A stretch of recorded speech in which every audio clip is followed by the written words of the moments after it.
নানা প্রশ্ন উঠতে শুরু করেছে কাকদ্বীপের বীরেন্দ্র বিদ্যানিকেতনে তৃণমূলের দাদাগিরির ঘটনায়।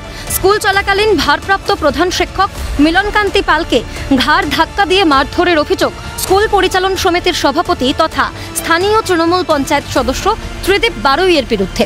আহত প্রধান শিক্ষক ন্যায় পথে চলতে চেয়েছিলেন বলেই এই আক্রমণ, এমনটাই জানা যাচ্ছে। মঙ্গলবার এই ঘটনা প্রকাশ্যে আসার পরেই বুধেও শোরগোল নতুন একটি ভাইরাল ভিডিও ঘিরে। ভিডিওর সত্যতা যাচাই করেনি সিএন, তবে ভিডিওতে যা দেখা যাচ্ছে তার সঙ্গে সূত্রের খবরও একেবারে এক। শোনা যাচ্ছে ঠিক এভাবে আঙুল তুলেই মাঝে মধ্যেই ভয় দেখানো হতো ভারপ্রাপ্ত প্রধান শিক্ষককে। ইতিমধ্যেই গ্রেফতার করা হয়েছে অভিযুক্ত স্কুল পরিচালন সমিতির সভাপতি তথা স্থানীয় তৃণমূল পঞ্চায়েত সদস্য ত্রিদীপ বারুইকে। কাঠগড়ায় তৃণমূল নেতা, কটাক্ষ বিরোধী শিবিরের। পড়াশোনার পরিবেশ কোথাও নেই, কটাক্ষ দিলীপ ঘোষের। স্কুল কলেজে ইউনিভার্সিটিতে কোথাও পড়ার পরিবেশ নাই। লুটপাট, মস্তানি, দাদাগিরি আর ইউনিয়নবাজির নামে টাকা তোলা এসবই চলছে। সেজন্য আজকে সরকার ডিসিশন নিচ্ছে ৮,০০০ স্কুল বন্ধ হয়ে যাবে। কিন্তু এই যে পরীক্ষা হয়েছে, যদি পুনর্নিয়োগ না হয় তো ২৮,০০০ স্কুল বন্ধ হয়ে যাবে। পড়াশোনাটা হবে কোথায়? গ্রামগঞ্জের সাধারণ মানুষের ছেলেমেয়েরা কোথায় পড়বে? এর থেকে লজ্জার কিছু নেই, ক্ষোভ অধীর রঞ্জন চৌধুরীর। দেখুন, এর থেকে লজ্জার তো কিছু নেই।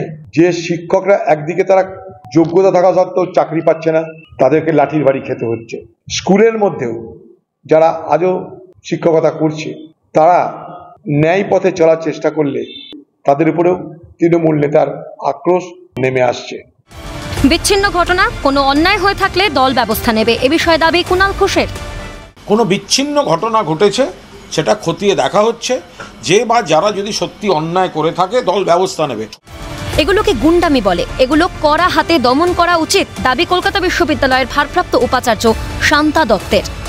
শাসক দলের সঙ্গে যুক্ত বলেই তো এত সাহস পাচ্ছে। এটা এক ধরনের পরিষ্কারভাবে গুন্ডামি বলে একে, আর এই গুন্ডামিগুলো দিনের পর দিন বাড়ছে। তো এগুলো কড়া হাতে দমন করা উচিত। আমরা আহত শিক্ষককে মঙ্গলবার হাসপাতালে ভর্তি করতে হলেও বর্তমানে তিনি ছাড়া পেয়েছেন।